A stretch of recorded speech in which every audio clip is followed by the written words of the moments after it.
Today we're stepping into Maple Hollow.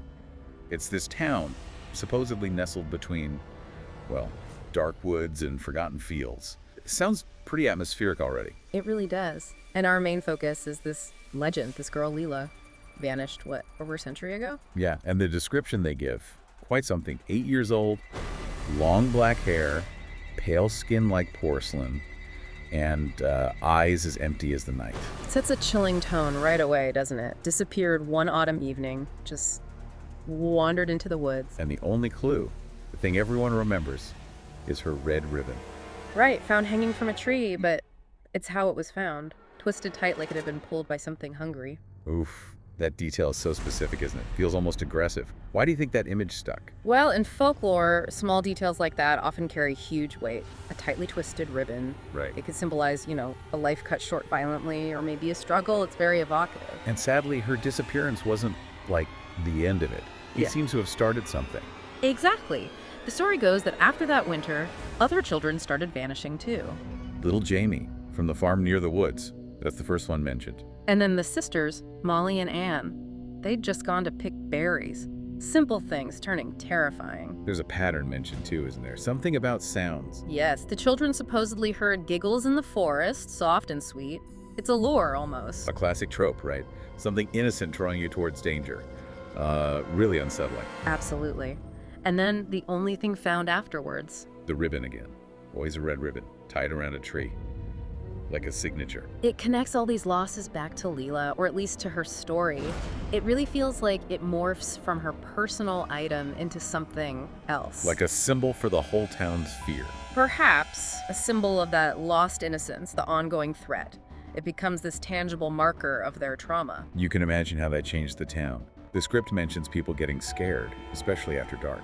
Understandably, parents wouldn't let their children out. That kind of pervasive fear really alters a community's daily life. And it wasn't just about avoiding the woods, was it? The fear crept closer. Right, the detail about children waking up hearing singing. That's particularly creepy. A ring around the roses, pocket full of bones. Ugh. Taking a nursery rhyme and twisting it like that. It brings the threat right to their bedsides, metaphorically speaking. It invades the safe space. Which leads us to Eli's story. This one feels very specific, very chilling. It does. He supposedly saw a girl, matching Lila's description. But the details. Yeah, no feet just floated, and the eyes, like deep black pits. That's pure nightmare fuel. The floating, the lack of feet, classic signs of the supernatural, something not of our world, and those eyes suggesting emptiness or maybe something malevolent. And then she whispers to him, "Come play with me." The invitation, horrifying. Thankfully, Eli refused. But then he disappears anyway. The next morning, his window's open. And there it is again, a red ribbon, but this time inside, knotted tightly to his bedpost. That feels like such a violation, bringing the symbol of the woods, the disappearances, right into his bedroom. It really cements Layla's transformation in the legend, doesn't it? From lost child to, well, something predatory. Which brings us to the present-day legend. Every Halloween, they say she walks the streets. Looking for children who are alone, scared, or forgotten, it taps into deep childhood fears. And the warning that comes with it is stark. Hear footsteps, hear giggling, run. Don't look back, and whatever you do, never follow the girl with the red ribbon. It's potent folklore. Serves as a warning, maybe a way to process things that don't make sense. Absolutely.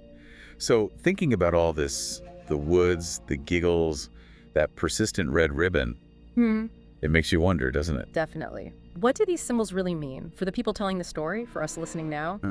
What do they say about how we handle fear, loss, the stories we tell ourselves to cope? It's a lot to think about. A truly unsettling legend. Well, thanks for exploring Maple Hollow's shadows with us today.